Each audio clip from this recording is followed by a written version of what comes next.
Discover how a 200-year-old guide revolutionizes observation and critical thinking. See.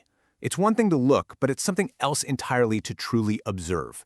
Today, we're going to crack open a guide that's almost 200 years old. But its advice on how to really see the world, well, it's shockingly modern. A traveler shows up in China, meets one guy who's had a bit too much to drink and one woman with red hair, and bam, he writes in his journal that all men in China are drunkards and all women are red-haired.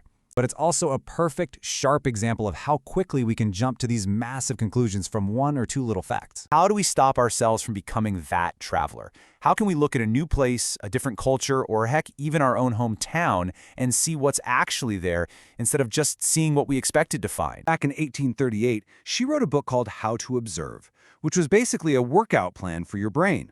Her goal was to give people, especially travelers, the tools to avoid making these lazy, biased judgments, and instead learn how to do a deep, meaningful kind of observation.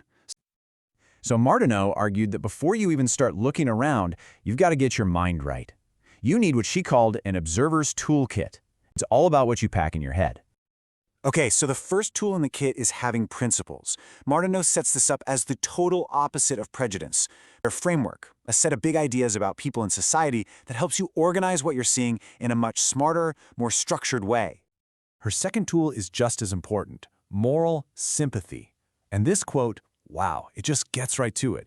What she means is that we have to remember that underneath all the different clothes and customs, the basic human stuff, love, grief, joy, struggle, it's universal. Without that empathy, you're not really seeing other people. Look at things first.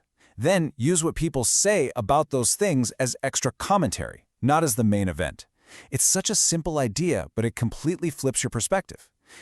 So things are the real, tangible evidence of what a society values.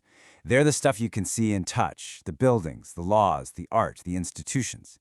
They just show you what a society actually does.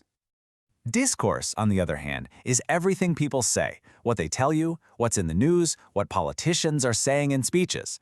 Now, this stuff is super important for understanding the things, but it can also be biased or aspirational or sometimes just flat out wrong. She said you need to look at a society's religion, what it really means by freedom, the status of its women, how it treats people who break the rules, and the relationship between the rich and the poor. I mean, look at that list. It feels like it could have been written yesterday. What's just so cool about this is that her advice from way back in 1838 is basically a masterclass in all the skills we talk about wanting today. Critical thinking, empathy, real mindfulness. It's a toolkit for anyone who wants to understand the world and the people in it just a little bit better.